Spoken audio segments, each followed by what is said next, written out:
Hey everybody, welcome back. Today's video is something that I've never done before. I actually saw another YouTuber do it, but I wanted to sort of put my own spin on it. JamBeauty89, Jessica Braun. Some of you probably follow her. She took overhyped makeup products that took her a long time to purchase, and then she told you, okay, was it worth the money?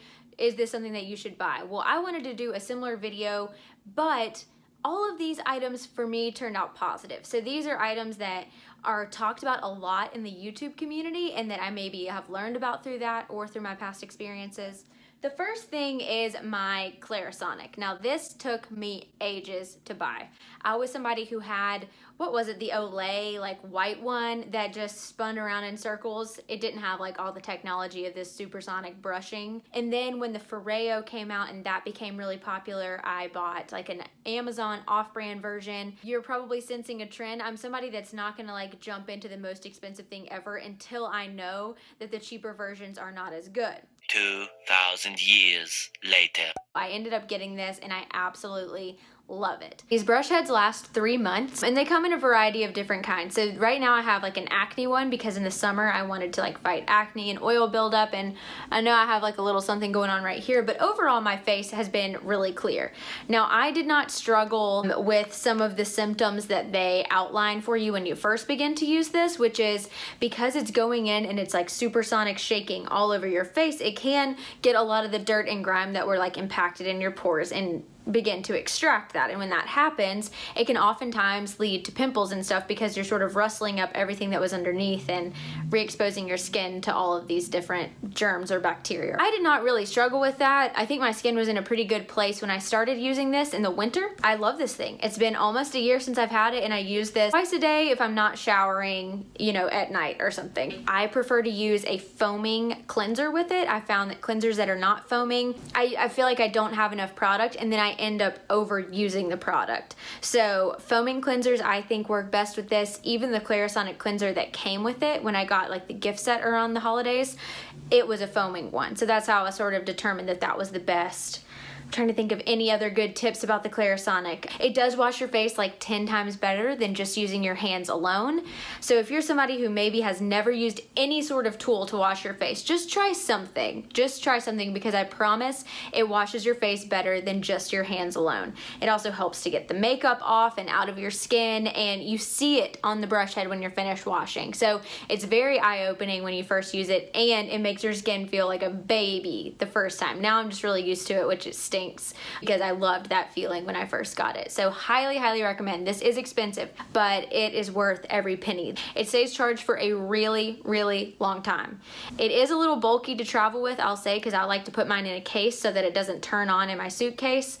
So that is the only con that I can really tell about this. Now I will say I'm somebody that every time I wash my face, I do take off the brush head and I clean this out. And sometimes I'll just take this out and let it dry so that you don't have a lot of nasty buildup underneath. So be aware that that can happen, especially when you're using the foaming cleansers. And then I always put this little cap on it because it has holes so it can actually breathe and your brush can dry out without harboring a whole lot of bacteria. So there's my spiel on the CLARISONIC. I'm sad that it took me this long to actually get it, but no looking back. I love this thing. Now that I just talked the whole video about that, the next thing might surprise a lot of you, and it is the Urban Decay Naked Palette. So I actually just got this, but I have been using it for a full-blown week, and I can tell you it is worth it. These are the colors. It's obviously a super duper neutral palette, and that is pretty much what I wear all the time. In fact, a lot of you have asked me to do some sort of like simple makeup tutorial. I don't know how I feel about that. My channel, I don't think it's a beauty channel, but I think that some people do come to me for beauty related things, so I don't know. I'll see how it goes. I'm a little intimidated to do any sort of tutorial because I am by no means, I'm not that good at makeup. If you're curious about how I would use this palette, I would take this shade right here, Naked, and put that in the crease, maybe mix in a little Buck if I want it to be darker. And then I would typically use, I've used Sidecar on the lids recently, Sin, and Half Baked. I would probably use Toasted all over the lid. And then these darker colors you can use as like outer corner or maybe even an eyeliner. Use this like on the brow bone. So clearly I get a lot of use out of all these very simple neutral shades. I have not used the brush that's come with it, but sad story about this palette, if you're interested in it, get it now. Like if you're somebody who like me waited forever, get it now because they're discontinuing it. So I actually got this for $27 and it ordinarily retailed for like $54. The other Naked palettes are still sticking around, so I'm very interested to see if they're just like discontinuing this packaging and coming out with the Naked palette in like a tin form. It's going away in some way, shape, or form. So if you're hesitant, get it now. Again, I don't know why it really took so long, maybe because I have other neutral eyeshadow palettes, but I figured when it's half price and it's going away forever, now's the time. Okay. The third thing is this IT Cosmetics CC cream. I have mine in the shade Light, and that was a big mistake. I really should have gone with Fair because I did not realize how dark this actually was. I have been wearing this every single day while I have a little bit of color left in my skin now that we're sort of easing out of summer. This works great with a beauty blender. I actually prefer it with a beauty blender over a brush. It is like a pretty decent coverage CC cream. It has SPF of 50+, which is really nice. It smells good, but it's not overly scented. It's not gonna, you know, make you nauseous or anything wearing this on your face. And it really just leaves like the freshest glow on your skin. So it's not super mattifying, but it's also not like overly glowy to where you're just like blinding people. I really can't recommend this enough. I think next time I will go with the Fair color because this is just a little too dark. So that's my only gripe that I have about this, but it comes in a pump form, so it's very easy to pump out and control. I use exactly one pump each time, so it's lasting me forever. It is $38, which I don't love because you can get a lot of really great BB cream, CC creams, for example, the Misha one that's in my bathroom for $10. If this is something that you've been wondering about, it is as good as everybody says. It is not overhyped, it's worth it. Okay, this next thing is sort of representing all primers, and this happens to be the BECCA Backlight Priming Filter. Previously in a product empties, I mentioned that I tried the NYX Angel Veil Primer, and that is a pore filling primer that actually makes your skin feel really silky and smooth, but I don't love the mattifying effect that it has. I much prefer to have like a glowy, dewy skin that sort of makes it look like actual skin and not just like a porcelain facade. This I put under every single foundation, BB cream, CC cream, whatever. And it took me a really long time to believe in primers. I just thought that it was an extra thing to buy, an extra step, but this really does just make your skin look so healthy. I'm wearing it today. Some people might be like, oh, you look sort of greasy, but I actually prefer to have like a little something going on. I don't want it to be totally mattified. So illuminating primers are my preference. Now I really, really love this BECCA one. This is actually my second bottle, and I'm to the point now where like things don't even pump out. I'm just like undoing the top and getting it off the bottom here. You can actually use it like that for a really long time. So just because it stops pumping, do not throw it away. There's a ton of product that can still be used. I now know that I have a preference for illuminating primers, and sitting in my little backup cabinet in there is actually the Physicians Formula glowy primer that's supposed to be a dupe for this one. So I'll let you know if it's as good. I have heard that it is. Because this is so pricey, I was willing to give it a shot because I know that I love this type of primer so much. And the last product in this 5-product roundup is again representing all of the dry texture sprays, because this one just happens to be the Living Proof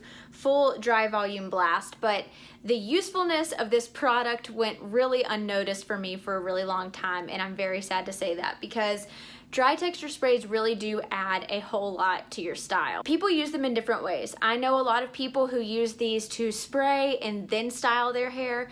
I don't love to do that because I don't like to hear the sizzle of my hair when I have product on it when I'm using a heat styling tool. So what I like to do with dry texture sprays when I actually have my hair curled is to curl it and curl the whole head, and then I take different pieces of it and I like lift up and separate the hair, and then I spray the stuff upwards.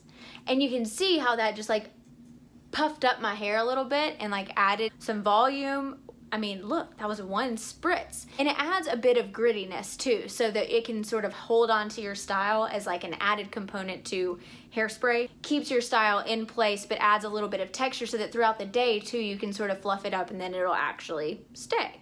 And I've also uncovered the mystery with dry texture sprays. So if you're wondering what makes a good one, it's all about the nozzle. The formula inside is all pretty much the same. It's just a dry, sticky texture that helps hold on to style. But it's how it goes into your hair that makes all the difference on how things look. So when it has a very powerful nozzle, it's actually gonna bring the volume that you want. Now I've found that in this Living Proof spray, and I found it in the Orbe spray. So you have to get one with a powerful nozzle, and I'm here to tell you that this Living Proof one has that and it smells like a dream. So I did not believe in using a whole lot of hair products for a really long time, and my hair always looked super duper flat. Right now is not a good example because it's just like slicked back with bobby pins. When I finally started to use dry shampoo in the proper way and these texturizing sprays and hairspray in the proper way, it actually does a whole lot for your style. So I'm really sad that I missed out on having volumized, held hair for a really long time, but I'm really glad that I have it now.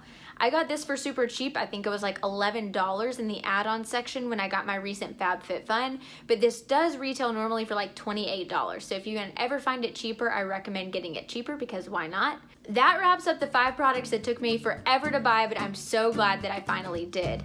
Now I think I want to sit down, and right now I just got a little inspo to film a companion video for this that's like 5 products that I waited to buy that are really not worth it, or like 5 products that are really overhyped that I bought and then realized they're not for me. Yeah, tune in for that one. I'll see you in my next one. So if you like this video, then please like it, stick around, join the community and subscribe, and I'll see you in that companion video. Bye.